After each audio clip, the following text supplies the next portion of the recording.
Bonjour à tous et bienvenue à cette formation consacrée au fact-checking de l'information scientifique. Je suis Kossi Balao, le directeur du forum de reportage sur la crise sanitaire mondiale.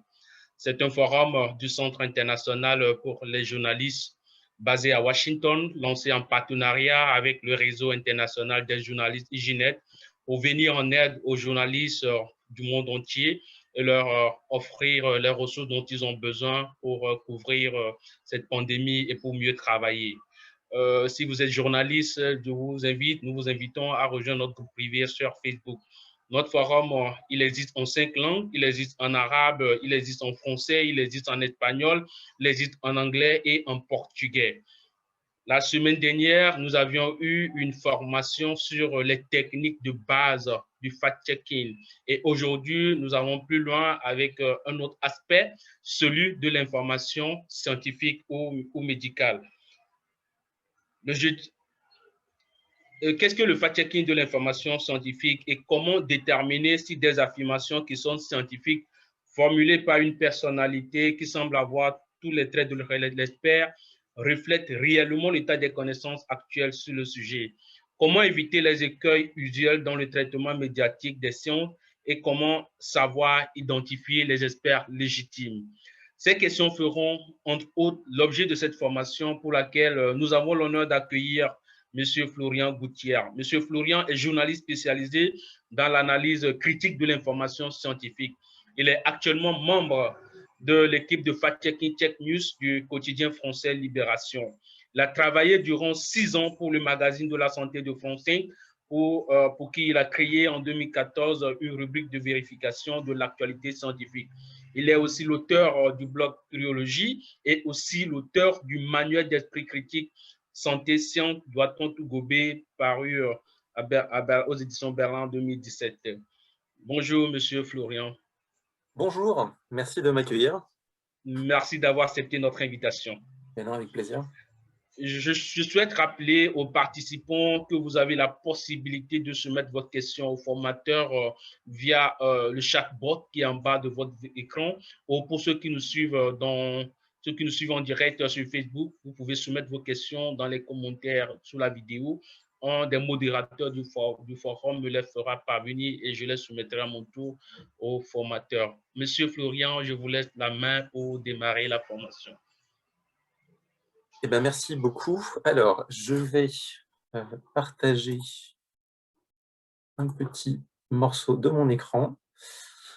Voilà. Donc, effectivement, aujourd'hui, je vous propose d'aborder quelques points. Effectivement, en une quarantaine de minutes, c'est peut-être assez audacieux de prétendre faire une formation, mais d'aborder quelques points importants quand on fait du fact-checking de l'information scientifique. Comme la semaine dernière, vous avez déjà probablement pu assister aux éléments de base des outils de fact-checking.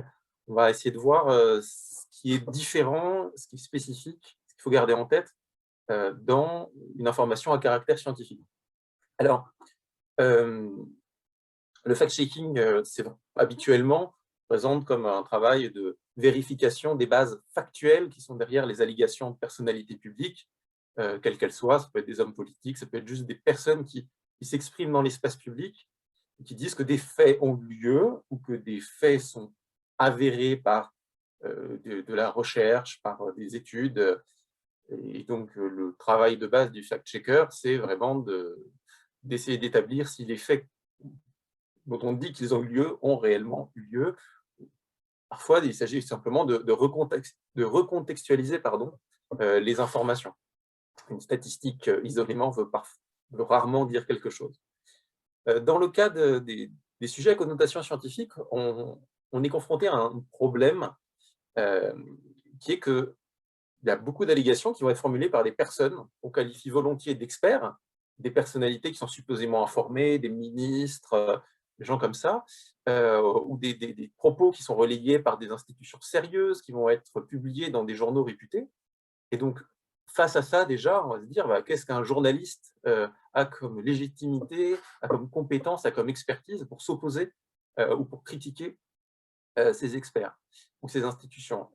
Et ça pose déjà un vrai problème de la pour pas mal de journalistes qui se disent bah, je ne suis pas légitime pour le faire, et si jamais je le fais, la personne en face, du haut de son expertise, du haut bah, de son statut de professeur, de chercheur, peut très facilement balayer les revers de la main et discréditer notre travail.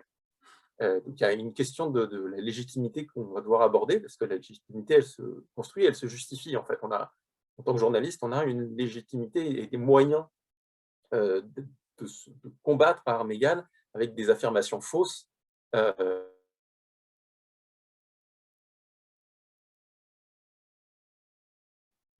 Ces fausses informations, parfois, elles circulent de façon autonome. Alors, dites-moi si ma connexion Internet est peut-être un peu instable, parce qu'ici, tout a l'air d'aller. Je vois des petits signes de Oui, faiblesse. ça allait d'aller. Ça allait d'aller. Ça a l'air d'aller, très bien. Après, donc, il y a des informations à caractère scientifique qui circulent de façon beaucoup plus aléatoire, qui sont diffusées sur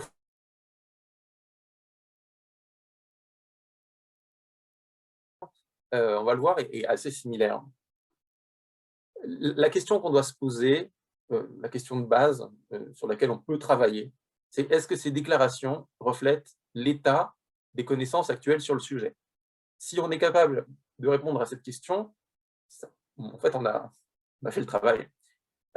Si un expert, si un laboratoire, si n'importe qui s'exprime publiquement en disant « voilà, la science, c'est ça », et qu'il n'y a pas de doute là-dessus, que ça, c'est l'état des connaissances, nous, on a des moyens d'essayer de voir si vraiment c'est l'état des connaissances, s'il y a une controverse, s'il y a une vraie controverse là-dessus.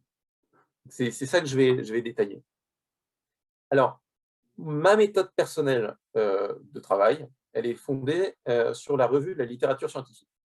C'est une façon de travailler extrêmement efficace à plusieurs titres. Je rentrerai peut-être un peu dans le détail tout à l'heure, mais alors, ça veut dire quoi? Ça veut dire bêtement que lorsqu'on me confie un sujet ou lorsqu'il y a une rumeur sur un sujet quelconque en lien avec les sciences, ou l'idée qu'on se fait des sciences en tout cas, chose à connotation scientifique, j'essaye de voir qu'est-ce qui a été écrit, publié dessus, mais pas par des journalistes, par des chercheurs. Est-ce qu'il y a dans la littérature scientifique, il y a un contenu solide ou pas, hein, ça peut très bien arriver, ça peut très bien être des recherches très neuves, mais parfois c'est des recherches très anciennes sur des sujets. Donc pour ça, il y a des bases de données d'études publiées hein, qui remontent très très loin dans le temps, sur plusieurs décennies, et donc on peut voir si le sujet est débattu depuis longtemps, s'il est peu débattu, et puis après on peut facilement avoir accès à ces articles, ou au moins au résumé de ces articles, même si ce n'est pas très satisfaisant, et commencer à voir quel est l'état des connaissances, sur quoi on a commencé à construire depuis 2 ans, 10 ans, 20 ans, 60 ans. Alors, je vais vous donner quelques exemples de sujets sur lesquels j'ai été amené à travailler ces dernières années. Alors, c'est des choses très diverses, mais ça peut montrer l'étendue de ce que j'appelle le fact-checking, la connotation scientifique. Par exemple, il y a quelques années, en 2014-2015, je dirais, il y a un professeur de cancérologie assez éminent, assez célèbre en France, qui est intervenu sans contradiction sur France 2, donc une chaîne de télévision française, pour expliquer que faire l'amour sans préservatif évitait le cancer pour les femmes. Voilà, et donc ça a été colporté par cet éminent professeur. La question, c'est sur quoi se basait-il? Est-ce qu'il faisait état de l'état des connaissances scientifiques ou l'état de ses théories personnelles? Ça peut se vérifier assez facilement. On peut lui demander directement sur quoi vous basez-vous, quelles sont les études sur lesquelles vous vous fondez, les innombrables études, parce que pour avancer quelque chose d'aussi incroyable, vous devez sûrement vous baser sur énormément de choses.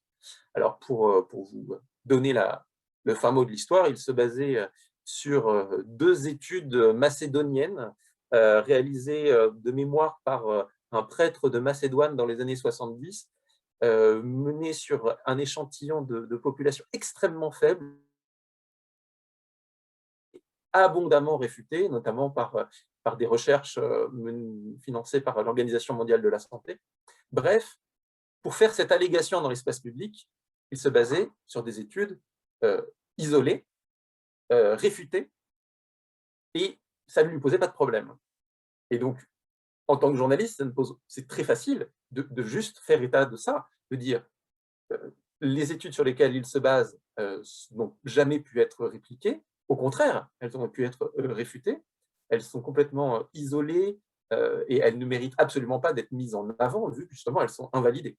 Et là, vous en tant que journaliste, ça ne vous pose, enfin, on ne peut pas vous mettre en défaut, peu importe qu'il soit professeur, s'il se base sur des preuves aussi faibles et même des éléments invalidés, ça ne pose aucun problème. Alors, autre exemple de sujets sur lesquels on peut travailler, lorsque la presse française se met à écrire à tout va qu'on peut se rassurer parce qu'il y a une vie après la mort, que des chercheurs auraient prouvé qu'il y a une vie après la mort. Vous voyez, des titres extrêmement affirmatifs. Alors, je reviendrai peut-être, si j'ai le temps tout à l'heure, sur ce cas particulier, à quel moment des titres de presse peuvent comme ça déclarer que la science prouve quelque chose aussi incroyable que la vie après la mort. Là encore, pour répondre à cette question, il faut juste se demander sur quoi ils se basent. Est-ce que les chercheurs ont vraiment affirmé ça? Est-ce que le protocole expérimental des chercheurs permet de prouver ça? Et là, en l'occurrence, il suffit de lire l'étude pour s'apercevoir que ça n'a rien à voir. Alors ça pose des questions sur comment est-ce que des grands médias peuvent tomber dans ces écueils. On voit que le fact-checking, ça n'est pas seulement de vérifier des rumeurs qui circulent sur quelques groupes WhatsApp isolés ou sur des blogs complotistes parfois. Les choses qu'on a à fact-checker peuvent être des aberrations journalistiques, des sorties de route de la part de grands médias.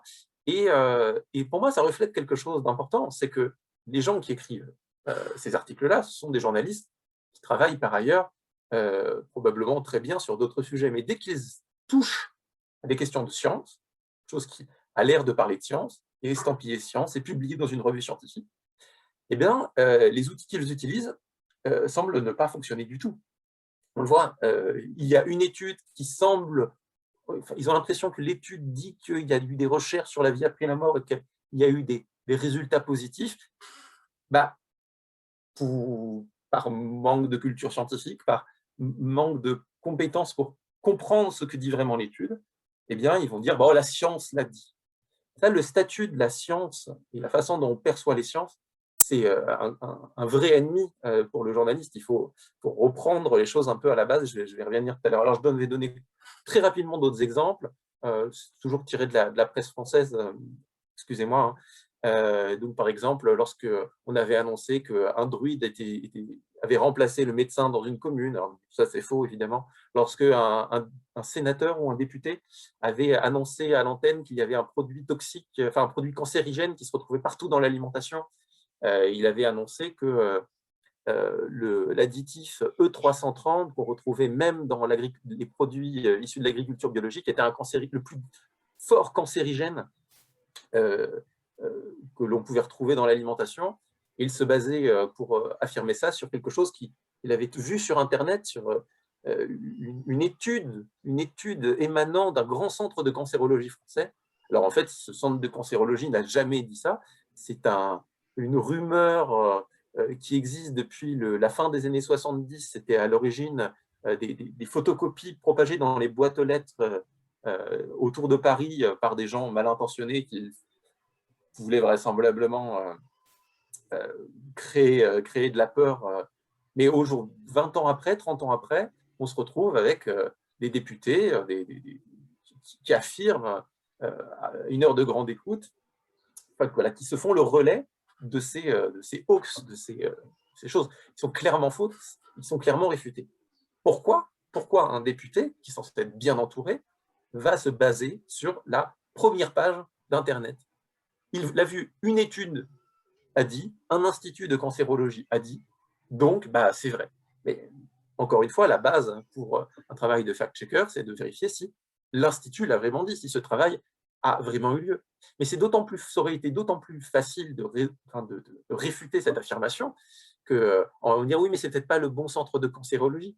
Le produit qu'il présentait comme étant le plus toxique, le E330, quand on tape E330 sur n'importe quel moteur de recherche, on s'aperçoit que c'est l'acide citrique, c'est-à-dire un dérivé du jus de citron. Donc si le jus de citron était cancérogène, voilà, c'est quelque chose qui peut être facilement vérifié, facilement réfuté.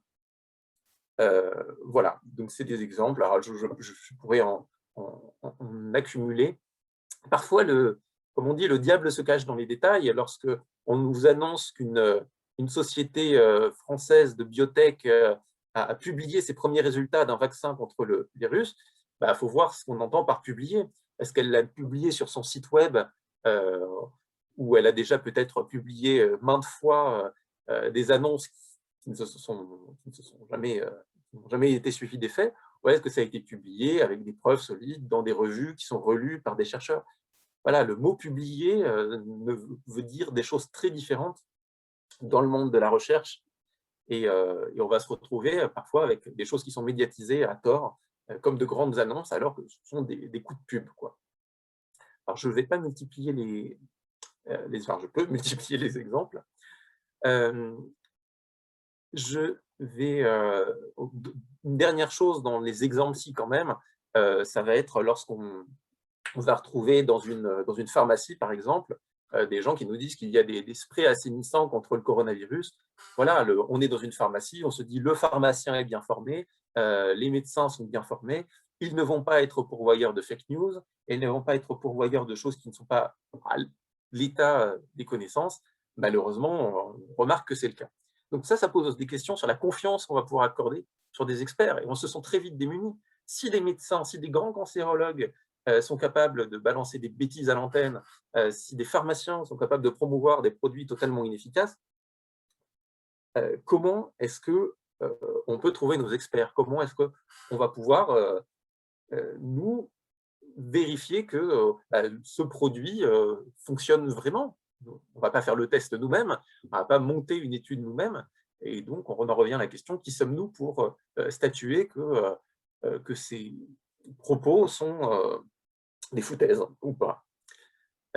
Alors, cet exemple-là, ça va être un journal qui nous dit « Les secrets des guérisseuses sont validés par la science. La fumigation à la sauge vous permet d'éliminer les mauvaises ondes. » Là, en fait, on voit que la personne qui a écrit cet article, outre le fait que validé par la science, je vous demande ce que ça peut vouloir dire pour elle, elle a construit son article autour de ses préjugés. C'est-à-dire que ça, c'est un vrai problème, c'est que quand vous partez sur un sujet, en fait, il faut déjà identifier que le sujet est problématique. Si vous pensez que, je ne sais pas moi, des ondes, des mauvaises ondes, c'est un concept qui est validé par la science, que, je ne sais pas moi, qu'on a pu prouver si vous êtes persuadé, parce que vous l'avez déjà lu ailleurs, parce que vous l'avez entendu ailleurs, que, je ne sais pas moi, que les ondes Wi-Fi peuvent donner mal à la tête, et que ça a été prouvé, on sait qu'il n'y a pas de débat là-dessus, c'est déjà facile, après, de vous expliquer qu'on va pouvoir, comment dirais-je, traiter ces problèmes-là avec tel ou tel médicament. Le problème, c'est est-ce qu'on a prouvé que ces ondes Wi-Fi posent problème?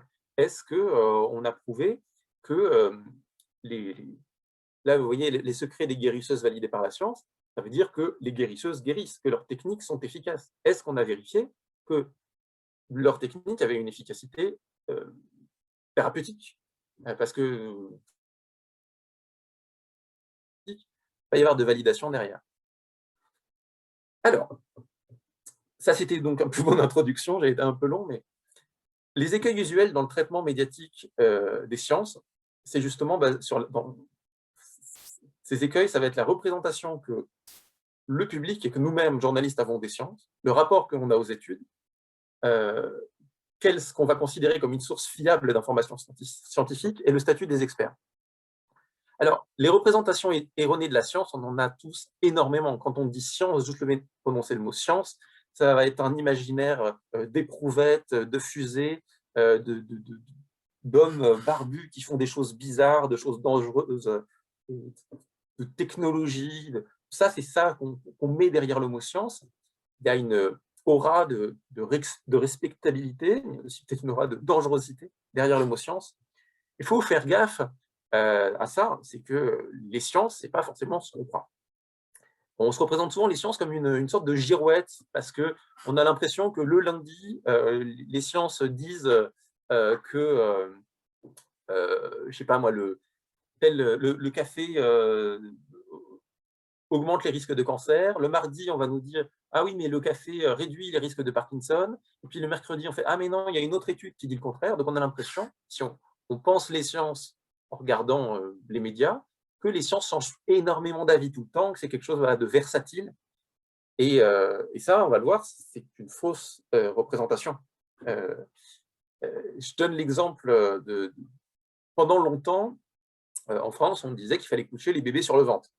Et puis, des études, de longs travaux ont montré que quand on couchait les bébés sur le dos, on réduisait le risque de mort subite du nourrisson.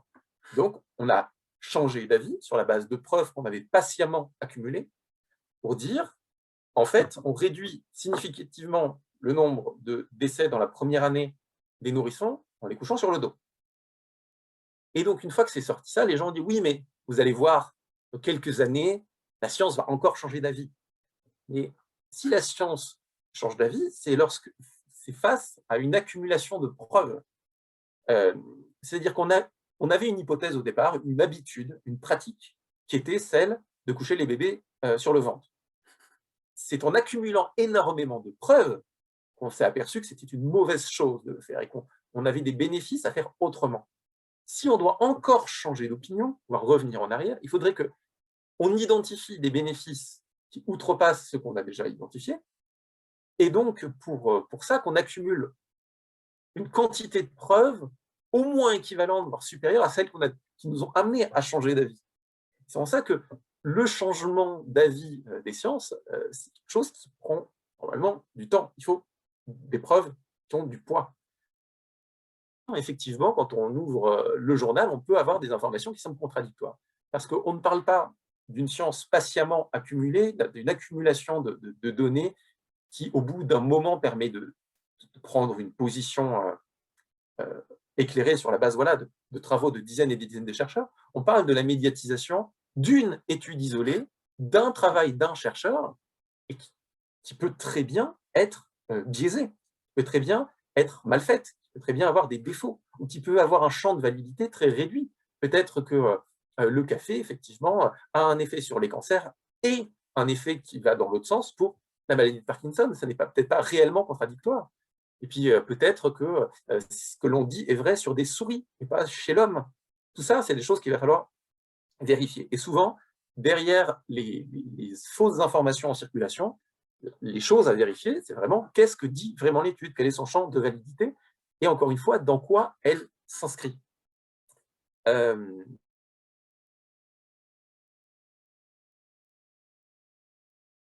C'est que les sciences, c'est un travail qui est cumulatif, correctif et collectif. Quand on a ça en tête, les choses vont assez bien, en fait. Parce que lorsqu'une information nous arrive et qu'elle est l'issue du travail d'un seul chercheur, quelque chose qui n'est pas collectif,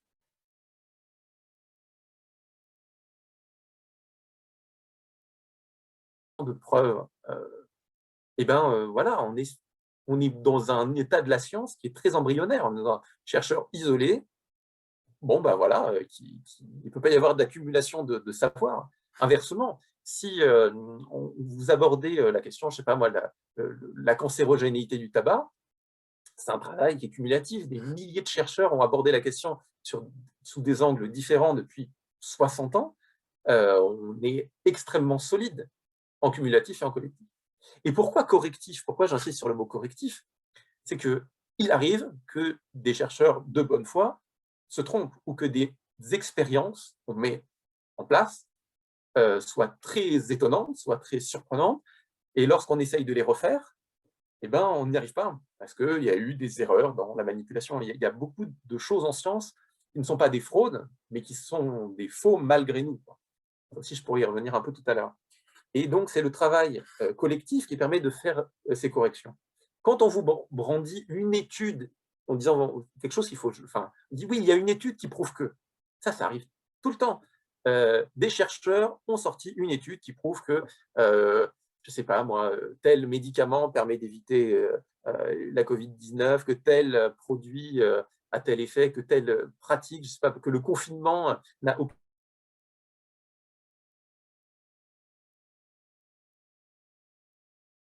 Dans cette perspective cumulative, corrective et collective. Si c'est isolé, ça ne vaut pas grand-chose. Une étude isolée ne prouve rien. Et ça, c'est quelque chose qui, en tant que journaliste scientifique, en tant que fact-checker, on se doit de vérifier dans quoi ça s'inscrit.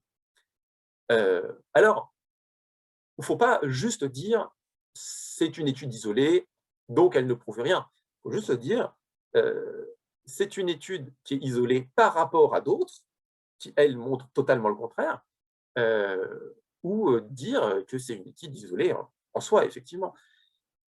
Alors, je sais que je n'ai pas beaucoup de temps. Je vais continuer. Alors, il y a même des fautes d'orthographe dans mon... Désolé. Donc, quand on fact-check l'état des connaissances, c'est intéressant de différencier ce qu'est l'état de la recherche et l'état des savoirs. Là, la crise du coronavirus, c'est un bon exemple. C'est-à-dire qu'il y a énormément de choses qui ont été produites qui étaient de la recherche. Ce n'était pas quelque chose de très cumulatif. Des chercheurs, isolément, dans leur coin, avancent des débuts de preuves. C'est très difficile quand on... Est-ce que leur production est vraisemblable? Alors là, on doit se dire, justement, sur quoi se base leur production. Si un chercheur, comme en France, un chercheur avait annoncé qu'il avait identifié qu'il y avait des travaux qui permettaient d'affirmer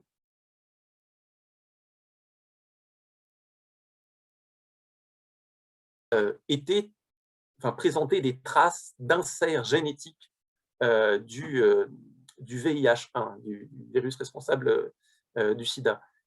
Bah, ça, c'est une telle allégation, c'est une allégation très choquante, et donc elle peut être vérifiée.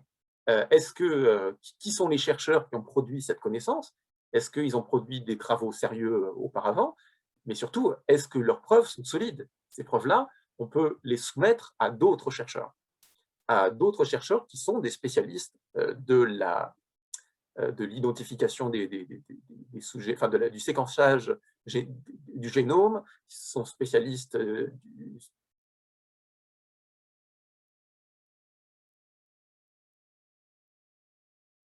séquence génétique des virus en général, pour confronter ces discours qui sont vraisemblablement isolés. On est sur un chercheur qui publie une petite étude et leur dire est-ce que c'est plausible? Est-ce que les petites séquences que vous nous mettez en avant comme étant des séquences typiques du VIH, qui se retrouvent étonnamment dans le SARS-CoV-2, est-ce qu'elles sont typiques du SIDA et en fait du VIH? Et en fait, non, elles sont typiques elles sont absolument pas typiques du SIDA, du VIH, pardon. Elles sont, on la retrouve dans plein d'autres coronavirus sauvages. C'est quelque chose qui n'est absolument pas spécifique. Donc voilà, encore une fois, une allégation qui est réfutée. Là, j'ai dit que j'avais fait appel à des tiers, à des experts extérieurs pour trancher.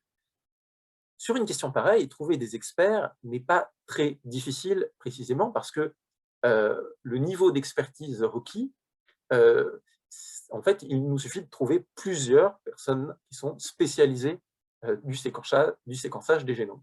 Alors, comment on va trouver ces chercheurs? Il y a beaucoup d'institutions publiques qui donnent qui listent leurs chercheurs. Après, on n'est pas obligé de faire confiance à une institution publique en particulier. On peut, moi en France, je pourrais avoir tendance à me tourner vers le CNRS, vers l'INSERM, mais pourquoi s'arrêter aux institutions de notre pays?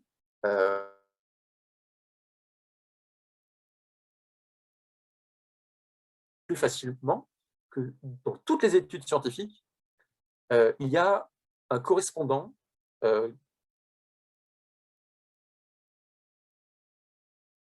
sur le séquençage du génome sur une base comme PubMed. Alors PubMed, c'est une base de données d'études médicales. Voilà, ça s'écrit comme ça, PubMed. Vous tapez par mots-clés en anglais, malheureusement, c'est très difficile de trouver les bons termes. Donc, on va chercher le séquençage du SARS-CoV-2, qui a travaillé là-dessus, qu'est-ce qui a été produit. Et derrière chaque étude, je vais faire ça, SARS-CoV-2 séquençage, un peu en direct, sequencing.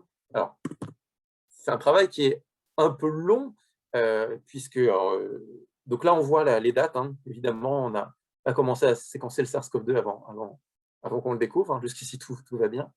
On va regarder, alors là, c'est un chercheur, je ne connais pas ça, je ne le connais pas particulièrement, je vois où ça a été publié. Ce qui est intéressant, c'est de regarder donc, des études qui ont été publiées dans des revues qui sélectionnent un peu les personnes qui publient. Et puis donc, une fois qu'on consulte ces études, alors j'essaie de voir si voilà, on y a accès souvent par là. Et donc, on a des correspondants. On voit qu'on peut écrire à l'un de ces chercheurs et le solliciter pour lui demander son avis là-dessus. Alors là, je l'ai fait directement sans filtre. Pourquoi est-ce que je saute sur cette première étude? C'est évidemment beaucoup trop rapide. Il faut voir quel est le pédigré de ces chercheurs. Est-ce qu'ils ont beaucoup travaillé là-dessus? Est-ce qu'ils sont beaucoup cités par leurs collègues?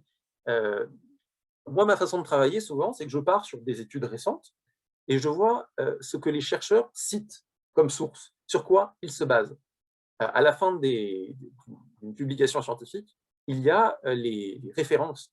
On peut voir quels sont les travaux sur lesquels ils se basent, qu'est-ce qu'ils citent, et à force de voir sur la même thématique, si des chercheurs très différents, venus d'universités très différentes, dans des pays très différents, citent les mêmes personnes et les identifient comme experts, se basent sur les mêmes travaux et on commence à créer leur édifice de connaissances sur les mêmes bases, et c'est comme ça qu'on peut commencer à identifier des experts légitimes. Quelqu'un qui publie énormément et qui est cité uniquement par quelques personnes qui s'avèrent travailler dans son propre laboratoire, c'est un chercheur qui va artificiellement gonfler sa réputation, son taux de citation, alors que des chercheurs qui sont énormément cités par beaucoup de personnes d'horizons différents, la partie de leurs travaux qui sont particulièrement cités, comme s'ils ont travaillé sur une souche particulière de virus, on peut supposer qu'ils ont quelque chose à nous dire et qu'on pourrait leur soumettre aisément des questions. Et on peut multiplier le nombre de personnes qu'on sollicite. Aucune raison de ne solliciter que des... Alors, en réalité, c'est sur le long terme qu'on établit une relation de confiance avec des chercheurs, c'est en voyant ce qu'ils publient. Il faut suivre leurs travaux. C'est en ça que ça nécessite peut-être une certaine spécialisation. Mais c'est aussi intéressant lorsqu'un chercheur semble être un candidat potentiel pour être un expert qu'on souhaite solliciter, pour être un référent, juste quelque chose, enfin, juste une personne en qui on accorde notre confiance. C'est intéressant de voir sur quoi il s'est exprimé précédemment. Est-ce qu'il s'est exprimé fréquemment en dehors de son domaine d'expertise? Et ça, c'est jamais bon signe. Lorsqu'on a un virologue qui a l'air assez sérieux, mais qui a publié régulièrement des articles expliquant, par exemple, que le réchauffement climatique est une chimère ou des choses comme ça, on se dit « Oula, mais en fait, cette personne n'a aucun problème pour parler en dehors de son champ de compétences, et en plus, va dire des choses qui, vraisemblablement, ne sont pas du tout le reflet du consensus là-dessus, enfin, sur le sujet. » Et donc, cette personne apparaît avoir un rapport aux sciences qui est tout à fait particulier. Un virologue qui parlerait de réchauffement climatique et qui dirait que c'est douteux, nous montre que pour lui, les sciences, c'est quelque chose qui lui plaît ou qui lui déplaît, et pas forcément quelque chose qui se base sur les travaux d'une communauté de chercheurs et sur un consensus qui s'établit patiemment. Je veux revenir sur quelque chose. Cette notion de consensus, elle est vraiment importante. Comment est-ce qu'on identifie qu'il y a un consensus sur un sujet? Par exemple, je vais donner un exemple qui pourrait être, voilà, est-ce que l'acupuncture est efficace pour arrêter de fumer? Comment est-ce que j'établis s'il y a un consensus scientifique sur cette idée? Eh bien, la mauvaise façon de faire, ça serait de demander à un acupuncteur ou à la fédération des acupuncteurs, parce qu'ils ont peut-être un intérêt personnel à se poser des questions là-dessus, enfin, à se positionner là-dessus comme prétendre que leur technique est efficace. Pour répondre à ces questions, il y a des chercheurs dont le travail, c'est de faire des analyses de tout ce qui a été publié sur le sujet, de toute la littérature publiée sur le sujet, et d'essayer de voir s'il y a des erreurs méthodologiques dans les travaux qui permettent de conclure. Souvent, les pratiques médicales, lorsqu'elles sont mises en œuvre, elles se basent, enfin souvent, elles peuvent pas se baser sur énormément de preuves. Typiquement, l'acupuncture, l'histoire de l'acupuncture, en particulier en Occident, comment elle s'est introduite, elle s'est basée sur des preuves extrêmement faibles. Et il a fallu longtemps pour qu'on essaye de commencer à mettre en place des protocoles pour voir est-ce que les allégations des acupuncteurs étaient assorties de vrais résultats, et de résultats objectivables. Et donc, pour parler de ce sujet que je connais assez bien, on a monté des protocoles expérimentaux intéressants. Par exemple, est-ce que si on plante les aiguilles ailleurs que sur les fameux points d'acupuncture, les personnes sont aussi soulagées? Est-ce que si on fait semblant de planter des aiguilles, c'est-à-dire avec des aiguilles rétractables, on a créé ce genre de dispositif, est-ce que les personnes sont à des vraies questions? Est-ce que un effet propre, un effet en soi? Est-ce que ce sont d'autres effets, des effets psychologiques, des effets de, je ne sais pas moi, le rapport avec le médecin, le praticien qui produit ces effets? Ça a été étudié, et ça a été patiemment étudié. Alors, pour trouver ces réponses-là, on peut se baser sur des bases de données et des travaux de type quelque chose qui s'appelle la collaboration Cochrane. Alors, je pensais l'avoir mis en anglais, collaboration Cochrane, qui est, alors elle existe en français, elle existe dans pas mal de langues, et parfois avec des équipes qui sont gérées par pas mal de pays. Et donc, c'est un collectif de personnes qui font des synthèses de la littérature scientifique, pour tout ce qui a été publié, qui essayent de faire des synthèses critiques. Et donc ça peut parfois aider à savoir s'il y a quelque chose qui ressemble à un consensus sur un sujet. Traitement, sur l'efficacité d'un traitement, on peut avoir tendance à se dire qu'il n'y a pas vraiment de controverse là-dessus. Inversement, des fois, on voit qu'ils disent oui, il semblerait qu'il y ait un tout petit effet, que ça augmente de 0,01% l'amélioration de l'état de santé des patients. Alors, on peut se dire, ouais, ils ont l'air de dire qu'il y a quelque chose, mais ça n'a pas l'air si solide que ça n'a pas l'air si pertinent que ça. Donc voilà, ça, c'est des moyens d'essayer de réfléchir à ce que c'est que le consensus. Et donc, quand on fait du fact-checking, ces concepts-là sont en fait les plus importants à avoir en tête. Alors, si on parle de recherche, par contre, on va parfois se trouver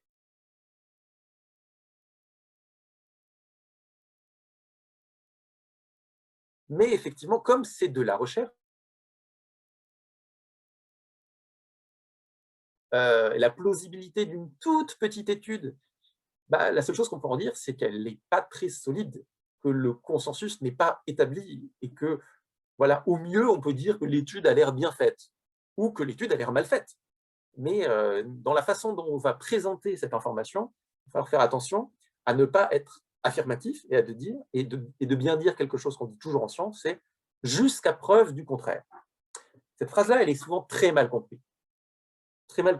Pardon. Le « jusqu'à preuve du contraire » ne veut pas nécessairement dire que la preuve du contraire va être apportée. C'est juste dire qu'aujourd'hui, il y a une hypothèse qu'on privilégie, Et si on apporte des preuves suffisantes, donc c'est pas jusqu'à preuve du contraire, jusqu'à ce que de nombreuses preuves amènent à ce que nous changions collectivement d'avis. Un exemple que je donne souvent à mes étudiants, c'est l'exemple des chercheurs qui avaient affirmé qu'ils avaient que l'ulcère de l'estomac était produit par des bactéries. Lorsqu'ils ont affirmé ça, ils ont été pris de très haut par la communauté scientifique. On leur a dit clairement, écoutez, les bactéries, ça ne survit pas dans l'estomac. Les bactéries, c'est des êtres vivants. L'estomac, c'est extrêmement acide. Et écoutez, vos allégations sont farfelues jusqu'à ce que vous apportiez des preuves suffisantes du contraire. Elles sont extrêmement peu plausibles. Néanmoins, si vous apportez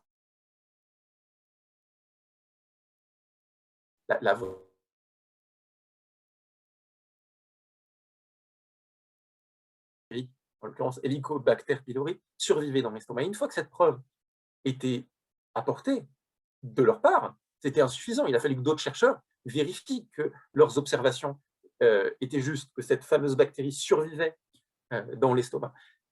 En quelques années, ils se sont retrouvés avec le prix Nobel. C'est-à-dire que ce n'est pas parce qu'au départ, ils avaient une allégation farfelue que la science a été dans une position de dire, une position conservatrice. Et ça aussi, ça fait partie des fausses représentations qu'on a, que les sciences ne changent pas d'avis. C'est marrant parce qu'il y a ces deux idées qui cohabitent. Les sciences changeraient tout le temps d'avis, mais elles ne changeraient jamais d'avis. La recherche peut changer d'avis en apparence, puisqu'elles peuvent publier des résultats qui peuvent sembler contradictoires, mais en accumulant des résultats d'apparence contradictoire, se dessine peu à peu quelque chose qui est solide au final. Et parfois, on s'aperçoit que la première étude qui a été publiée était la moins solide, la moins fiable, celle qui était la moins bien menée, et toutes celles qui suivent vont toutes dans le même sens et réfutent l'affirmation initiale. Donc, voilà, le travail de fact-checking scientifique va vraiment être de naviguer entre ces différentes eaux-là.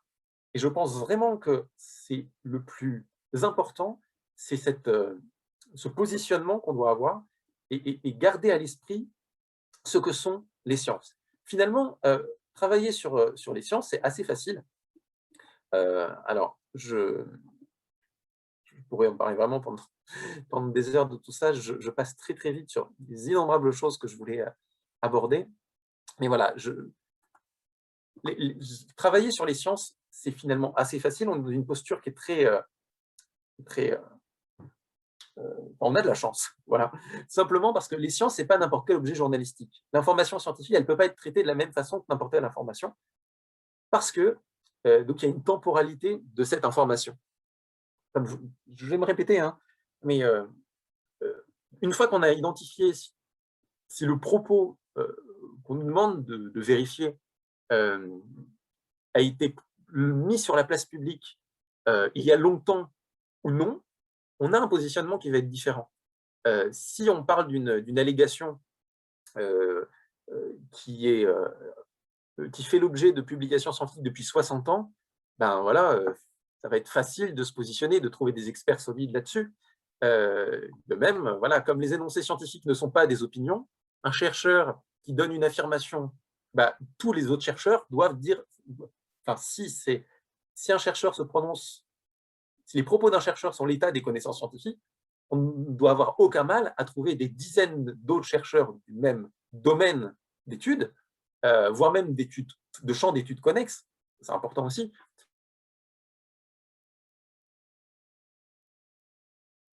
Glaciaire, qui fait des travaux sur les carottes glaciaires, ce qui pense du réchauffement climatique, si je demande à un climatologue, si je demande à plein d'autres tenants de spécialités qu'ils en pensent, ils devraient tenir le même discours. Si je tombe sur un géologue qui, lui, me dit quelque chose de totalement divergent, je vais pouvoir me dire que son énoncé ne reflète vraisemblablement pas l'état des connaissances, mais reflète son opinion. L'exemple que je donnais tout au début avec cette personne qui dit, voilà, faire l'amour sans préservatif, ça évite de donner le cancer, il y a un consensus. Les énoncés scientifiques ne sont pas des opinions. Et là, par contre, son énoncé à lui on peut même dire carrément, c'est un fantasme libidineux, mais ce n'est pas un énoncé scientifique. C'est un énoncé qui emploie des mots du champ de la médecine, qui se structure comme une affirmation scientifique, et les faits scientifiques, ça se prouve. Les sciences, c'est quelque chose qui... C'est quoi? C'est quelque chose qui peut être expérimenté, qui peut être testé, qui peut être un minimum objectivé. Et donc, si on n'est que du domaine de l'opinion, eh ben, ça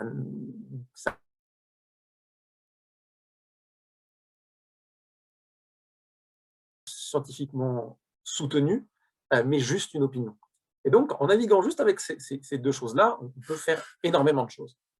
L'an dernier, tout au début de la crise, je me souviens, il y a quelque chose qui était paru, qui avait été abondamment partagé sur des groupes WhatsApp et autres, c'était que le Covid-19 n'était pas transmis par un virus, mais était en réalité transmis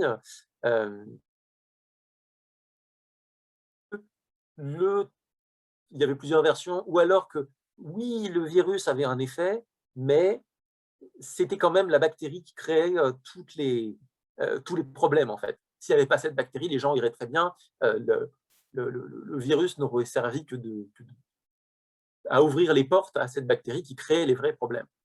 Comment est-ce qu'on vérifie ça? Déjà, on vérifie d'où vient cette information. C'est vraiment la base du fact-checking. Qui, le premier, a mis cette information sur le tapis, sur le marché de l'information?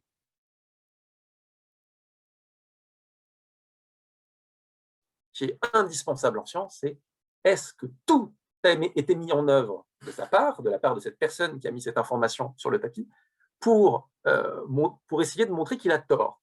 Pas dit pour essayer de montrer qu'il a raison.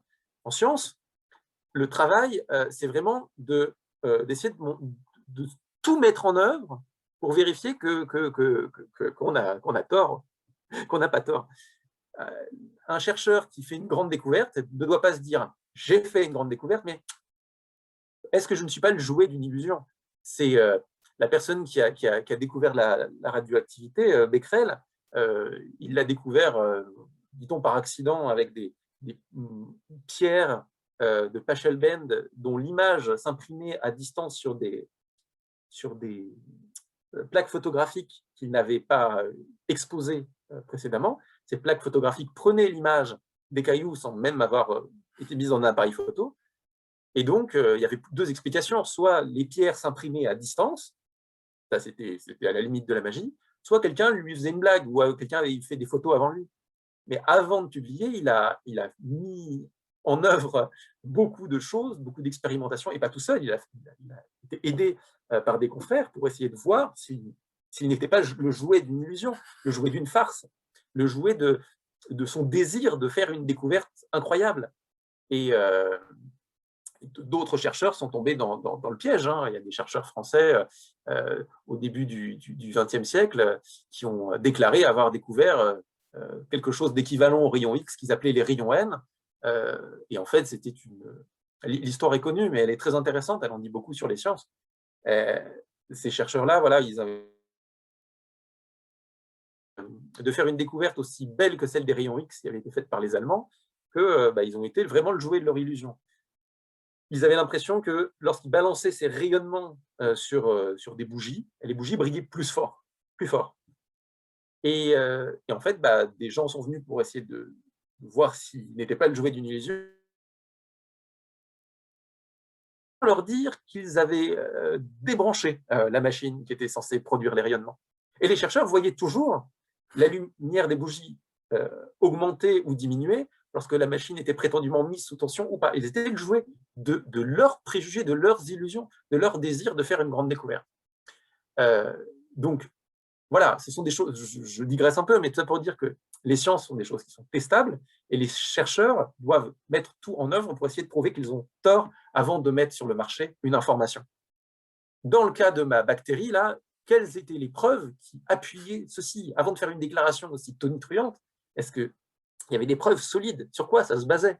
Et lorsqu'on voyait la nature de la publication, enfin de la pré-publication, qui n'avait été relue par aucun autre chercheur que l'auteur, il l'avait mis en ligne. Et le nombre d'erreurs sauter aux yeux lorsqu'on a un peu l'habitude de ce type d'études.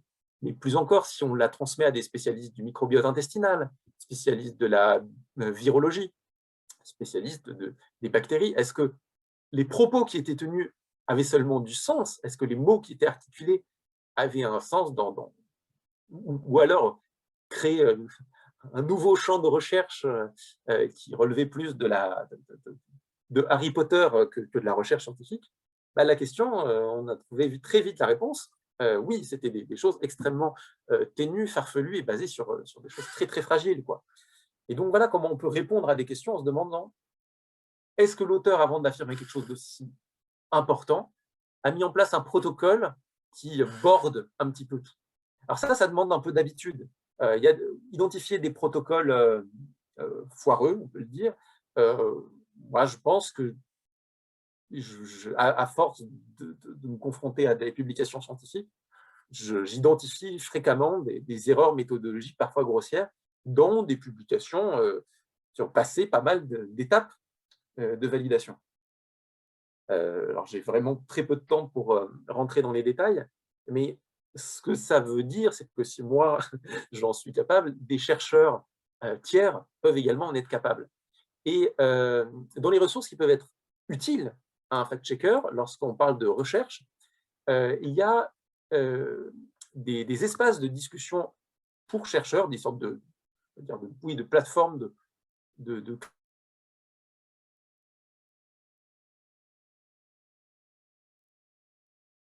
qui est un outil qui n'est pas inutile pour des fact-checkers. PubPeer, c'est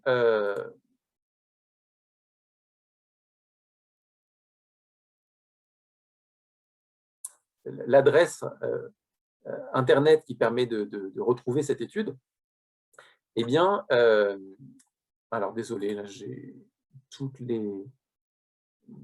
Alors, ça s'écrit comme ça, hein, PubPeer.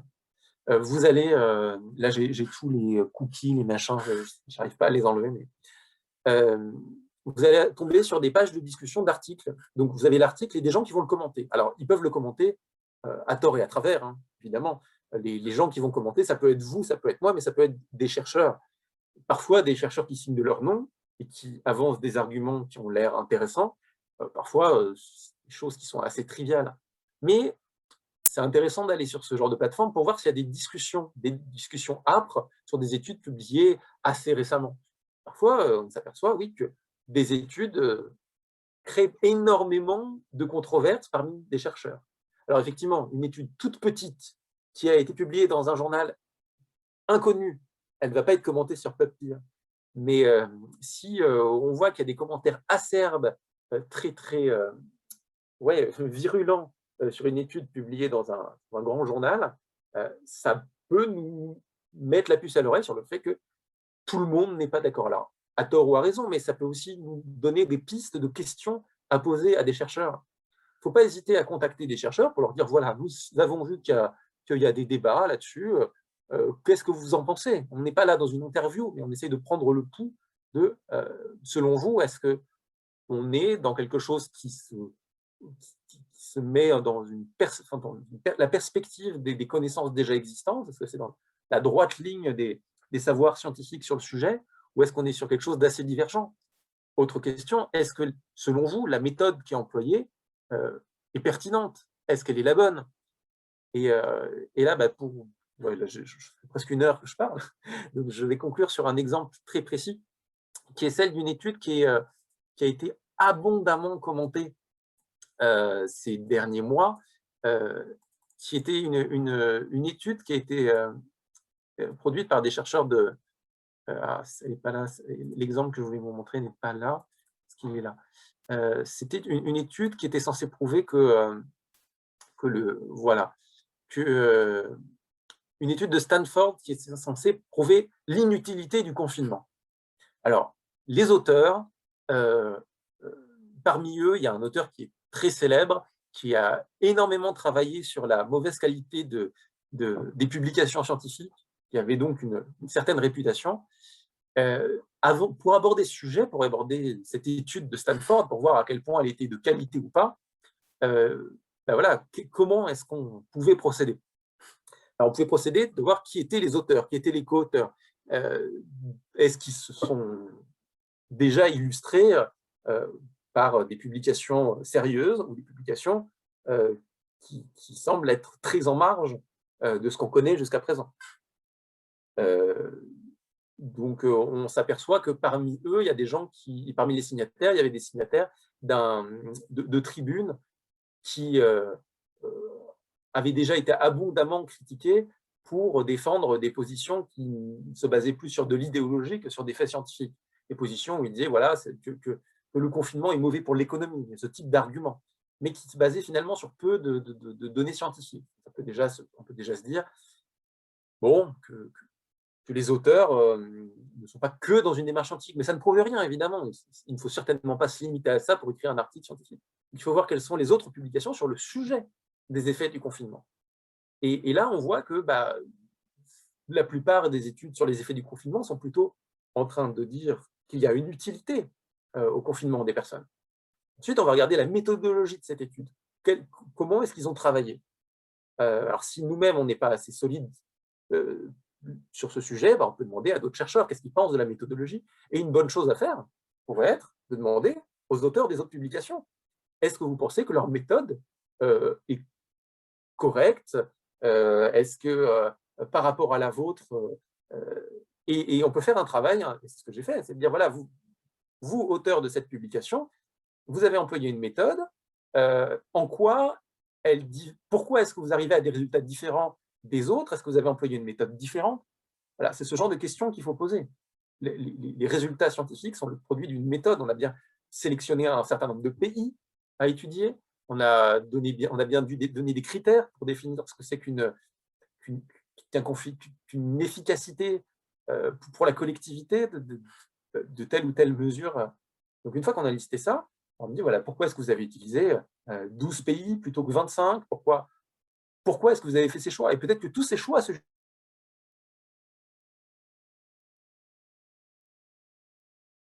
ça peut nous poser des questions. S'ils ont eu beaucoup de facilité à publier, ça peut poser des questions aussi. Des chercheurs qui ont du mal à publier, soit c'est parce qu'ils publient des choses qui fâchent la collectivité, qui pourrait très bien dire, voilà, on a envie de les faire taire si on a l'esprit complotiste, mais ça peut aussi vouloir dire que leur travail est assez médiocre et que des revues n'ont pas envie de publier des travaux médiocres. Donc, il faut poser des questions. Alors, même réputés, publient des travaux assez bancals parce qu'ils savent qu'ils vont être abondamment commentés, cités, et que ça augmente leur visibilité. Donc, parfois, la où est-ce publié n'est pas toujours pertinent. Est-ce qu'il y a des commentaires de pairs? Donc, encore une fois, voir si des gens ont déjà commencé à commenter là-dessus. Et puis, le temps que cette étude circule, est-ce qu'on peut même regarder s'il y a des chercheurs sur des plateformes comme Twitter qui s'expriment là-dessus, qui ont des arguments? Est-ce qu'il y a des échanges entre chercheurs qui ont déjà eu lieu? Qu'en pensent d'autres chercheurs du même champ? Une fois qu'on a tout ça, moi, j'avais des questions solides à poser aux auteurs de cette étude de Stanford. Et je leur ai vraiment, pour moi, la question la plus importante, c'était vraiment ça.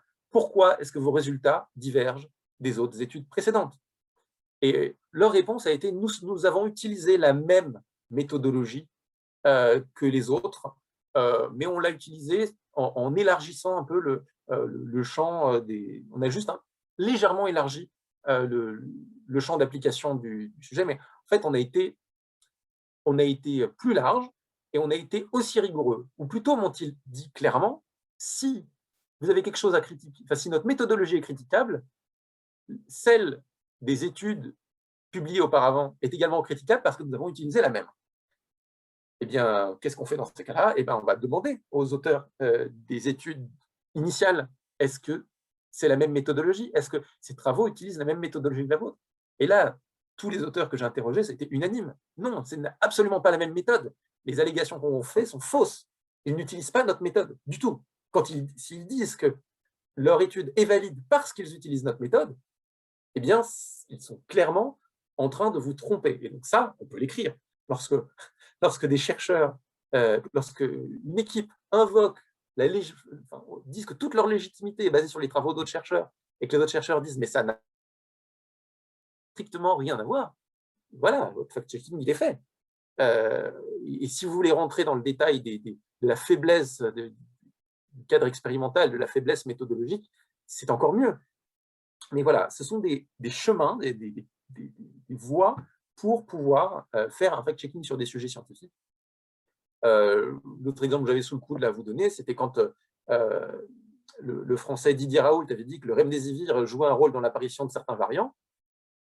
Encore une fois, toujours la même méthode. Sur quoi se base-t-il? Sur quelles études se base-t-il pour l'affirmer? Est-ce que ce sont ses propres études? Les études d'autres personnes? Ok, ce sont les études d'autres personnes. Est-ce qu'il les cite? Oui, il les cite. Alors, allons voir ces études. Est-ce que c'est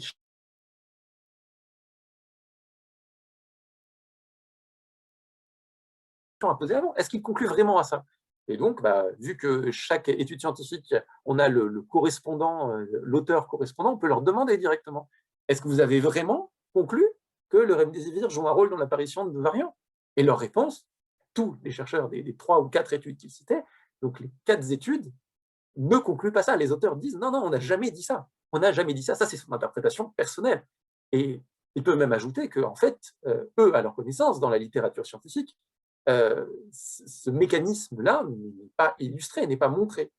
Donc voilà, revenir à la source, toujours, à la base du fact-checking, mais revenir à la source en science, c'est revenir non pas à la source de la dernière étude publiée, mais essayer de revenir parfois à la source qui peut être les études qui sous-tendent tout le champ sur lequel il y a un débat, sur lequel il y a une discussion publique.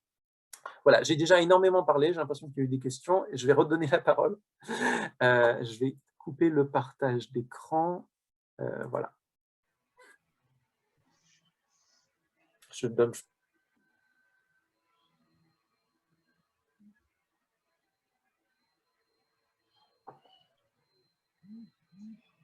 Merci beaucoup, Monsieur Florian. La formation a été très intéressante, très riche. Nous avons eu seulement quelques questions. La question de savoir où on peut consulter la revue scientifique. Mais moi, j'aimerais vous poser la question de savoir si les journalistes généralistes, n'ayant pas de culture scientifique, peuvent aussi faire du fact-checking de l'information scientifique. Des journalistes qui peut-être ignorent la méthodologie scientifique. C'est une très bonne question. Alors moi, j'ai constaté que généralement, les meilleurs journalistes scientifiques n'ont pas de formation scientifique. Je m'explique, c'est qu'ils savent qu'ils ne savent pas. Moi, j'ai une petite formation scientifique et parfois, je me fais piéger par cette formation. C'est qu'il y a des notions en biologie que j'ai appris en master ou des choses comme ça. Et j'ai l'impression de bien connaître mon sujet. Donc, je démarre dans mon sujet avec des préjugés de personnes qui croient qu'il a quand même une formation. Le pire ennemi du fact-checker, ce sont ces préjugés. Si vous travaillez un des sujets qui m'est arrivé de fact-checker, ce n'était pas un sujet d'actualité, c'était est-ce que le stress augmente le risque de cancer? Est-ce que, plus précisément, est-ce que le fait d'avoir perdu un proche augmente le risque d'avoir un cancer dans les années qui suivent? Et moi, je m'apprêtais à aborder cette question en disant tout le monde le sait, ce n'est pas une question, et donc d'aller chercher des sources qui illustrent cette question et de bâcler le travail. Sauf que je sais que ce n'est pas comme ça qu'on fait. Je me suis dit, imaginons qu'on n'en sait rien, quel est l'état du consensus là-dessus? Est-ce qu'il y a des preuves là-dessus? Et je me suis aperçu qu'en fait, la littérature scientifique, lorsque je prenais les dernières études en date, et que je remontais d'étude en étude, de décennie en décennie, concluaient toutes que ça n'avait pas de lien, que le lien était une illusion statistique, souvent liée, alors il y a pas mal de raisons, mais souvent liée au fait que les âges où on développe les cancers sont souvent les âges où on commence à perdre des proches, parce que plus on vieillit, plus... Alors, je pourrais rentrer dans les détails, les gens peuvent aller sur mon blog pour voir le détail vraiment de ce type d'investigation, mais en fait, quand on sait quand on met à plat ces préjugés sur des dossiers et qu'on suit vraiment cette méthode de dire qui sont, enfin, de consulter plein de chercheurs différents sur un domaine et non pas un expert qu'on nous a désigné, ça, si, c'est terrible. Il faut faire très attention. Il arrive qu'il y ait des gens qui vous donnent des experts clés en main. Il faut se méfier des experts qui sont donnés clés en main. Il y a les centres de ressources scientifiques, ça porte un nom, les Science Media Center, des choses qui ont été créées pour faciliter le travail des journalistes, pour que sur des sujets, il y ait des scientifiques référents qui leur soient proposés. Le problème de ces structures-là, c'est que les scientifiques qui sont sélectionnés là-dedans sont parfois les scientifiques qui ont le temps de parler, pas forcément les gens qui sont les plus pertinents, c'est les gens qui acceptent de parler, et que parmi les gens qui acceptent de parler, il y a parfois des gens qui ont des conflits d'intérêts. Et les Science Media Centers ne garantissent pas que les personnes qu'on interroge n'ont pas des conflits d'intérêts.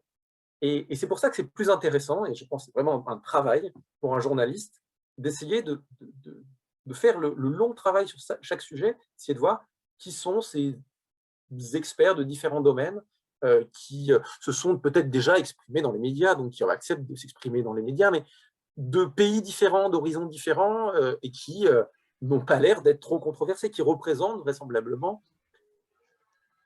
un état des courses à un moment donné. Et parfois, ils sont plus mesurés, ils sont très faciles d'accès, les journalistes savent retrouver Mais déjà, on peut commencer à voir si on leur expose une thèse, voilà, la thèse des bactéries qui donnent la Covid-19, est-ce qu'ils disent « Ah oui, effectivement, c'est pas totalement débile », ou dire « Mais attendez, c'est complètement con, mais pour mille et une raisons, et peut-être qu'ils vont être très volubiles là-dessus. » Et donc, ça, c'est à la portée de quelqu'un qui n'est pas journaliste scientifique, évidemment. Et je voudrais ajouter aussi quelque chose, c'est qu'un journaliste sans formation scientifique peut aussi avoir un avantage qui va être celle de s'apercevoir qu'il ne comprend pas. Par contre, il faut qu'il n'hésite pas à reformuler. Un chercheur qui va vous dire « Oui, nous avons fait des expériences, nous avons réussi à faire une opération du cœur en utilisant un protocole d'hypnose. » Là, un mauvais journaliste va noter les choses et écrire ça. Un bon journaliste va dire « Attendez, qu'est-ce que vous entendez par opération du cœur? Une opération à cœur ouvert? C'est ça? Parce que moi, quand vous me dites opération du cœur, c'est opération à cœur ouvert. La personne va vous dire non, non, non, non, non, on ne fait pas d'opération à cœur ouvert sous hypnose. Ça ne marche pas comme ça. On fait des opérations qui passent par les vaisseaux sanguins, avec des tout petits fils, on fait des interventions cardiaques. Et d'ailleurs, l'hypnose ne remplace pas les sédatifs, ça permet de diminuer la quantité des sédatifs. En fait, c'est la curiosité et l'appétence du journaliste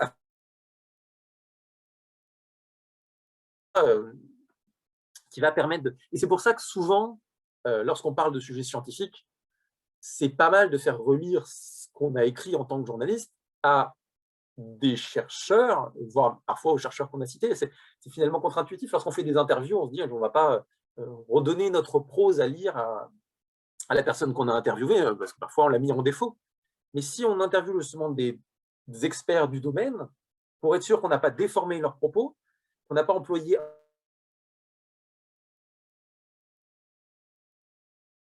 compréhension des sujets, il faut douter lorsqu'on emploie un synonyme. Et alors c'est peut-être plus facile lorsqu'on a l'habitude. Je vais donner un exemple, le mot sérum. Le mot sérum, qui est employé à tort et à travers à la place de vaccin dans la presse, sérum a un sens en médecine, en biologie, qui n'est pas du tout le synonyme de vaccin. Et donc, quand des journalistes disent oui, pour ne pas faire de répétition, on va dire on a utilisé ce sérum ou du sérum sur tel malade et autres, mais le scientifique qui vous avez interrogé ne va pas être content, il aura raison, et une partie du lecteur va comprendre autre chose aussi. Et des gens qui vont se baser sur votre information pour construire leur raisonnement, vont peut-être… c'est ce que moi j'appelle la chaîne de la mésinformation. Ce n'est pas de la désinformation, ce n'est pas volontaire de désinformer, mais ces distorsions liées au fait que vous n'avez pas compris, que vous n'êtes pas bien sûr de ce que vous avez compris, que vous le publiez quand même, posent problème. Donc finalement, alors oui, il y a des réflexes à avoir, il y a certains pourcentages. J'avais dans le petit livre que j'ai écrit il y a 4 ans, que vous avez cité au début, et je fais une liste de 30 points que moi je vérifie tout le temps, ou en tout cas quand je les vois, je me dis qu'il y a probablement un petit problème. Et ça, si je pourrais vous donner la liste, en fait, elle n'est pas très utile parce qu'elle demande de l'habitude pour voir pourquoi c'est pertinent. L'histoire de cette liste, c'était ma rédactrice en chef de l'époque qui m'avait demandé d'établir une liste pour écrire un article. Les choses à vérifier pour ne pas se faire piéger par l'information. Quand je lui ai donné cette liste, elle m'a dit « Oui, mais tout ça, c'est évident ». Et je lui ai répondu « Mais si c'est évident, il n'y aurait pas besoin de faire cette liste ».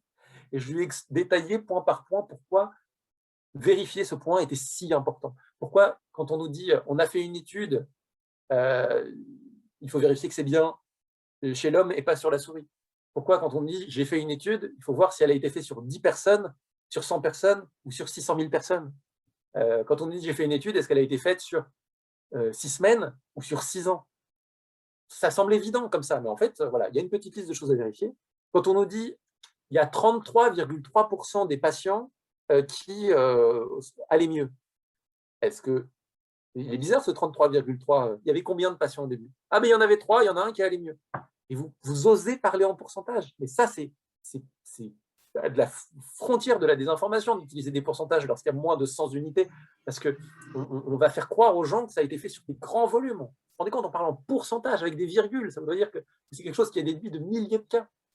Donc ça, c'est des points sur lesquels il faut être vigilant. Et effectivement, un journaliste qui travaille sur les sujets scientifiques au jour le jour a plus l'habitude de les détecter. Mais on peut s'y faire. Mais sur les principes de base, je pense qu'il y a beaucoup de choses qu'on peut vérifier et qu'on peut invalider. Je pense que les exemples que j'ai donnés aujourd'hui, sans avoir forcément des très grandes compétences, ou en tout cas, voilà, il faut connaître le champ de ces incompétences et de ses limites. Moi, je n'écris pas mes articles sans demander l'avis d'experts, je n'écris pas certains de mes articles. Alors, il m'arrive sur des sujets sur lesquels j'ai déjà travaillé, d'avoir déjà une idée de la trame, de la démonstration. Parfois, j'ai des arguments. Un de mes collègues m'avait dit il y avait une rumeur selon laquelle, lorsqu'on est vacciné, le jour où on est vacciné, eh bien, ça peut avoir un effet. Les tests nasopharyngés vont sortir positifs. Et donc, ça va être des positifs à cause du… moi, je lui ai dit ça me semble très peu plausible parce qu'on envoie quelque chose dans le muscle qui n'a aucune pas de raison de se diffuser dans le corps. En plus, les protéines qui sont détectées, est-ce que ce sont vraiment les mêmes?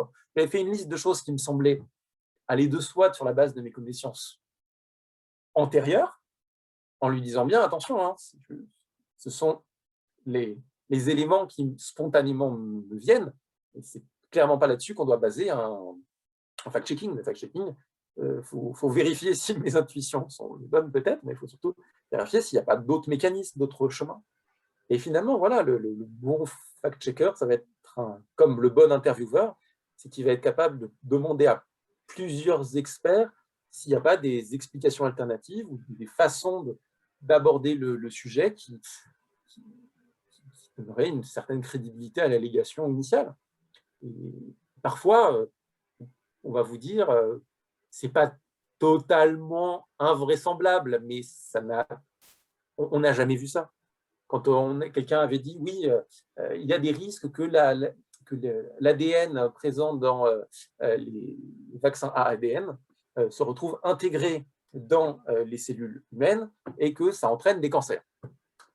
Okay, la personne disait, certes, c'est extrêmement rare, mais vu qu'on vaccine des millions, voire des milliards de personnes, ça devient tout de suite plus fréquent. Okay, ça, c'est l'allégation qu'on doit vérifier.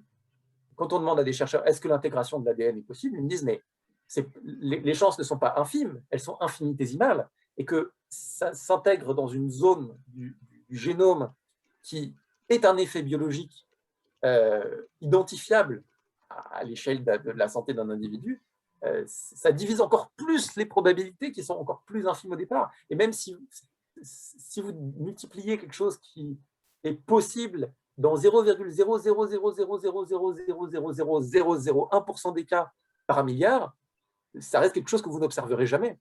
Et donc voilà, il y a ce travail aussi de recontextualiser.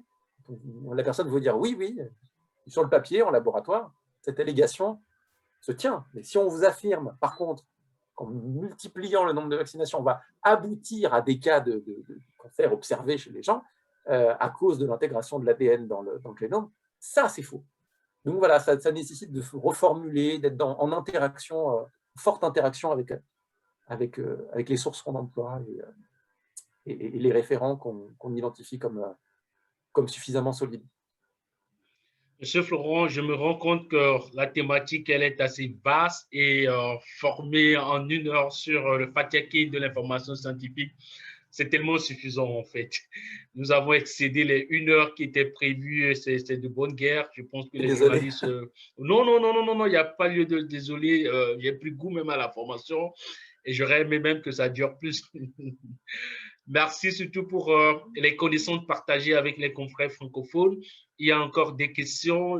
Je ne sais pas si vous avez encore le temps de pouvoir y répondre. Quelqu'un qui demande, par exemple, comment peut-on vérifier qu'un remède de la pharmacopée est crédible? Je pense au Togo, il y a une déclaration selon laquelle les patients qui ont été administrés, qui ont reçu le vaccin AstraZeneca, ont connu une augmentation de la libido. Comment un fact-checker togolais peut-être investiguer cette information ou peuvent fatiguer cette information? Alors, toujours la même démarche me semble vraiment importante, c'est de dire qui est-ce et sur quoi il se base pour le dire. Est-ce qu'il se base sur 3 ou 4 personnes qui, de retour de leur vaccination, ont dit je suis en forme aujourd'hui, ça m'a redonné confiance, ou est-ce que on l'a observé sur plusieurs pays, dans plusieurs centres, quelque chose qu'on apprend assez rapidement lorsqu'on travaille sur les sujets scientifiques, c'est qu'un témoignage isolé est souvent trompeur. On fait souvent des corrélations. L'exemple qu'on donne, c'est j'ai mal à la tête, je prends un médicament, j'ai plus mal à la tête. On se dit c'est le médicament qui a fait que j'ai plus mal à la tête. J'ai mal à la tête, je mange une choucroute, j'ai plus mal à la tête. On va pas se dire c'est la choucroute qui a arrêté de me donner mal à la tête, quoi. Et pourtant, c'est la même séquence d'événements. Tout simplement parce que prendre un médicament et plus avoir mal à la tête, mon témoignage isolé ne prouve rien du tout. Peut-être que, et l'inverse est vrai, j'ai mal à la tête, je prends un médicament, j'ai toujours mal à la tête. Ah, c'est la preuve que ce médicament est inutile. Mais si ça se trouve, vous alliez avoir encore plus mal à la tête et ça a juste freiné la chose. Vous avez toujours autant mal à la tête. Individuellement, vous n'êtes pas le bon témoin. C'est pour ça qu'on met en place des études scientifiques. Et c'est ça qui est intéressant, c'est de voir les protocoles qui sont mis en place et les 1001 façons de faire des bons protocoles et les 1001 façons de faire des protocoles qui vous font dire, qui aboutissent à des conclusions absurdes. Et donc, si vous voyez que cette histoire d'augmentation de la libido, elle est liée à je sais pas moi, d'un travail de pharmacovigilance, peut-être que ces preuves-là sont solides, sont intéressantes. Mais si elle se base sur 2-3 témoignages, vous pouvez juste dire c'est peut-être vrai, mais puisque rien ne le prouve d'autre qu'un micro-trottoir, on ne peut pas le conclure. C'est vraiment ça. J'ai quelque chose que je montre d'habitude, c'est ce qu'on appelle la pyramide des preuves en science. En fait, il faut se méfier de cette expression, mais ça représente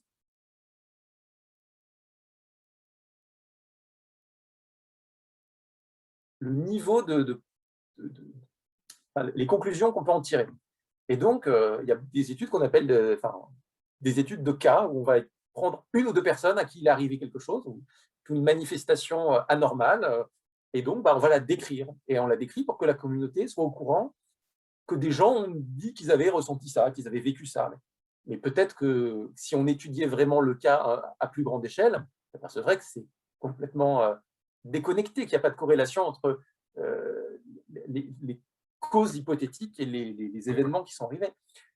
Et plus on monte dans cette pyramide, plus on emploie des protocoles expérimentaux qui sont conçus pour éviter de se faire piéger, d'être le jouet de ses propres illusions, le jouet de l'illusion de l'expérimentateur. On peut faire, c'est ce qu'on appelle les études en simple aveugle, en double aveugle. Une étude en simple aveugle, ça veut dire qu'on va donner un médicament à un groupe de personnes et un faux médicament à un groupe de personnes et voir laquelle de ces 2 groupes va aller le mieux. Ils pensent tous avoir été traités, mais s'ils vont tous les 2 aussi bien à la fin, c'est bien la preuve que le médicament qui était vide, s'il apporte autant de choses, un médicament qui contient quelque chose, c'est que quelque chose ne sert à rien. Mais on s'aperçoit que ce n'est pas suffisant, parce que juste le fait que le médecin sache qu'il donne le bon médicament ou le faux médicament, ça va influencer sur son comportement, sur son attitude, et ça peut avoir des conséquences cliniques. Donc, une étude en simple aveugle, c'est moins bien qu'une étude en double aveugle. Une étude où même le médecin qui donne le médicament ne sait pas ce qu'il donne. C'est quelqu'un d'autre qui a préparé les fioles et qui, à la fin, va pouvoir dire, tout à la fin de l'étude, oui, on a donné ça à un tel et on a donné ça à tel. Et voilà, on s'aperçoit même que juste modifier un paramètre dans une étude peut changer très fortement les résultats.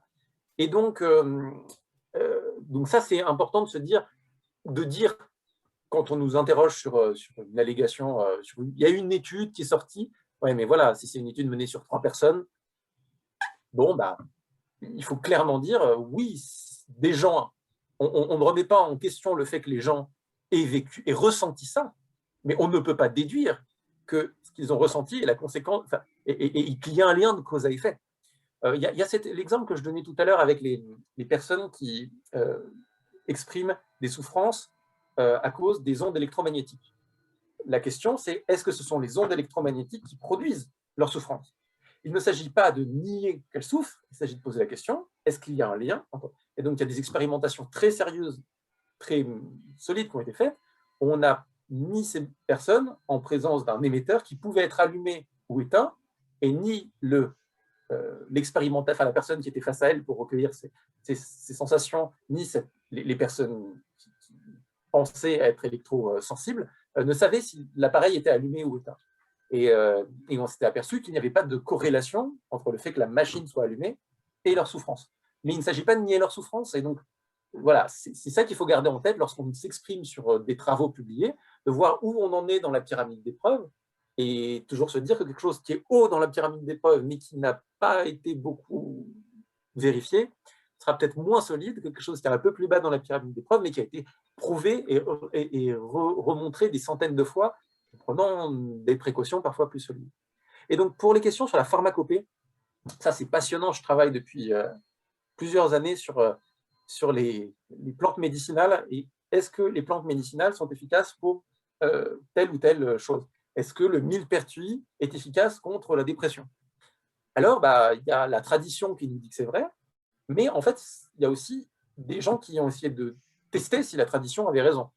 Alors, il faut se pencher un petit peu sur leur méthode, et souvent, ils ont dit, tirons profit de la pharmacopée. Est-ce que ce produit-là, il a une efficacité, et comment on le teste? Et on va le donner, souvent ça va être des études contre placebo, on va donner une simple tisane à un groupe et une tisane qui contient du millepertuis à d'autres. Et en faisant ça, on s'aperçoit de choses intéressantes. On s'aperçoit typiquement que le millepertuis est efficace pour traiter les dépressions modérées, enfin légères à modérées, qu'elles ne sont pas efficaces pour traiter les dépressions aiguës, et qu'elles sont contre-productives pour les personnes qui ont d'autres troubles psychiques du type, je dis ça de mémoire, mais je crois que c'est les gens qui souffrent de schizophrénie, c'est susceptible d'aggraver leurs symptômes. Puis on voit aussi que la qualité de la plante qu'on emploie, puisqu'il n'y a pas toujours la même concentration de produits actifs dans la plante, peut fortement influencer sur les résultats. Donc on peut se positionner là-dessus parce que des réponses ont pu être données. Quand on n'a pas de données, il faut le dire, on ne sait pas, la tradition nous dit que c'est efficace, mais on n'a pas évalué. Ce qui est vraiment intéressant, c'est de voir que souvent, les produits les plus utilisés ont pu être évalués, en bien, en mal, mais il ne faut pas préjuger du fait que la science ne s'est pas intéressée aux choses. Tout à l'heure, j'avais un diapositive où il y avait marqué le mot inexploré, c'est là où je veux en venir, où j'en reviens souvent, c'est que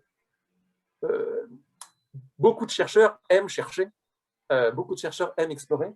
Il ne faut pas hésiter à voir si, depuis que les publications on se pose n'ont pas été apportées. Alors, des fois, les réponses ne nous satisfont pas, vont contre nos idées reçues, ça faut avoir un peu de... Et puis parfois, elles ne nous satisfont pas, elles vont contre nos idées reçues, et donc on va se dire, peut-être que leur méthode est mauvaise, et on va pousser. Et parfois, on va avoir raison, mais pas toujours. Donc ça demande de l'humilité. C'est consubstantiel du travail de journaliste, je pense. Merci encore. S'il y a d'autres questions, n'hésitez pas. Moi, je réponds toujours sur Twitter, typiquement, si les gens utilisent Twitter. @curiolog, c'est URIOLOG. Voilà, c'est avec un plaisir que je discute. Et puis, surtout, si vous n'êtes pas d'accord, voilà. N'hésitez pas je suis là pour en débattre avec vous, avec grand plaisir. Merci encore, Monsieur Florian. Merci surtout pour votre disponibilité, pour le temps accordé, le temps passé avec nous. Ça fait vraiment plaisir. Merci encore. Et merci également aux participants qui nous ont suivis depuis le Oui, début merci de à cette tous. formation. Moi, je vous donne rendez-vous pour la semaine prochaine pour un atelier en ligne. Nous allons discuter des difficultés du métier de journaliste et de son avenir. Nous avons également lancé pour cette formation un petit sondage, un lien que mon collègue Emma va envoyer dans la boîte de chat. Je vous l'enverrai également par mail. Nous vous prions de prendre quelques secondes pour y répondre. Ce lien nous permet de savoir si cette formation a été riche pour vous, si elle a été intéressante, si vous avez des recommandations, des remarques ou des retours à nous faire. N'hésitez pas, prenez le temps d'y répondre. Merci encore, Monsieur Florian Goutier. Ça fait vraiment plaisir. Merci, Merci à merci. vous, c'est un plaisir. Et à la prochaine. Au revoir. Au revoir.